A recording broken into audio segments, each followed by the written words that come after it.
Hi, we're at the Makerspace lab at Ames. I'm Chris Schaumberg, I'm your instructor here, and we actually have this Makerspace open to the public.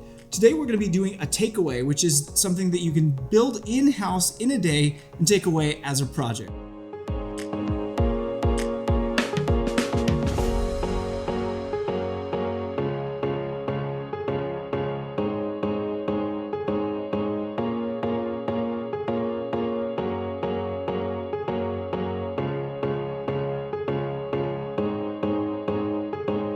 We have a 3D print of a wind turbine going right now. But what we're going to do is we're going to actually make a takeaway. So this is a takeaway project that you can make. It's a mini wind turbine. We've seen it. You should be able to see more about it. We have a lot of information about two different types that we can do, but we're going to talk about the list of materials. So the first thing is when you come to the community lab, you will have to bring materials with you. But in this case, because it's a small lab and because we're going to do this, we're going to actually have the materials for you. So we have actually two different tubs. This tub has a glue gun, which is regular glue gun, and a bunch of glue sticks. It also has the instructions of how to do this. We call this the wind turbine kit. So that's the first step. We're gonna look at the second step is that within the other kit, we have a base, which is our base that we're gonna build off of. We're gonna have our popsicle sticks, which are gonna be our stand. We have a motor, so that is actually gonna sit up here, and that's gonna sit on the stand. So I have in here Dixie cups. We're gonna need those for the blades and the base. And then we're gonna also need I like using 2 LEDs. Then we're gonna also need 2 alligator clips. So we're also gonna need some sort of weight. Now, typically I have clay in here that you can use for a weight, but you probably need a little bit more weight than that in the end. So you have more than enough materials. You're gonna need one more material, and that is a push button switch, and that's to actually get the light to turn on. What we're gonna do is we're gonna build our motor and our stand first. So that's our first step right here. We're gonna start up and make sure that this works. So we're gonna go ahead, just like a control valve, we're gonna bend the long end. So the long end is always positive. It's also the round end of the diode. And so we're gonna bend that down.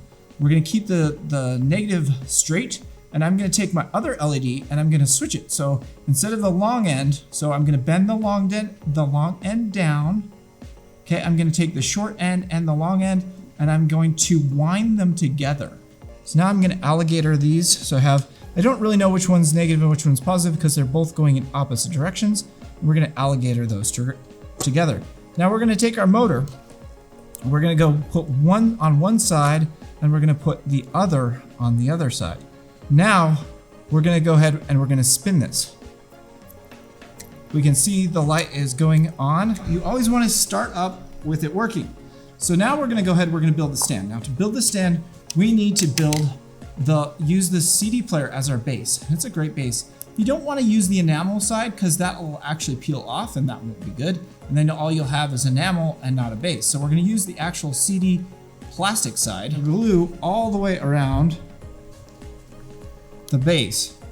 Now we're gonna go ahead, we're gonna set that down there so we can go ahead, and now we're gonna actually just individually add the glue as we rotate this around right there. So now we have our base, we have our motor, we need our stand. So I'm gonna go ahead, I'm gonna add glue to the bottom end right there, and we're gonna go like that, and we're gonna put it in on one side. So we're gonna go ahead and glue that like that. So you want the tip of this as tipped up as you can, at least a 45, maybe even more. So we're gonna glue on the side. We're gonna touch right there. So now we have our stand. Now what we need is the wind turbine blades. And to do that, we just need to cut our Dixie cup. Now I pre-constructed that, so actually cut that. And why I do this a little bit differently than the instructions in the book is you'd normally have to use a drill.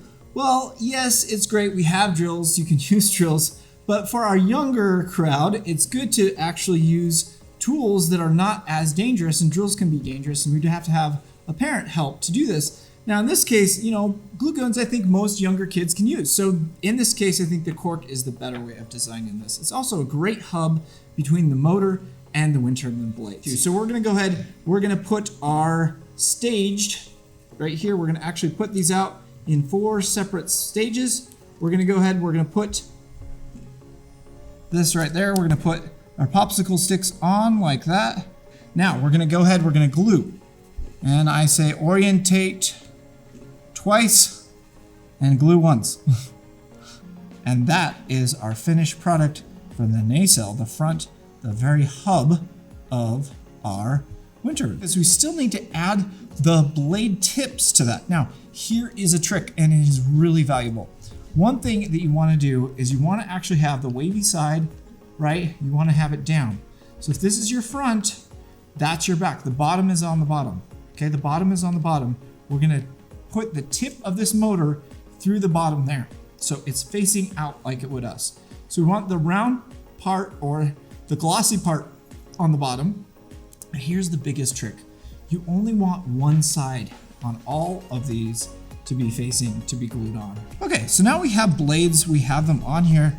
We're actually very close to finishing. This is our almost finished design. We need to go ahead and we need to poke the very center, and we want to get the very center of that in there. So I'm just gonna go ahead and I'm gonna poke this in. So now if we go ahead and we turn this on, we should actually get a wind turbine to turn.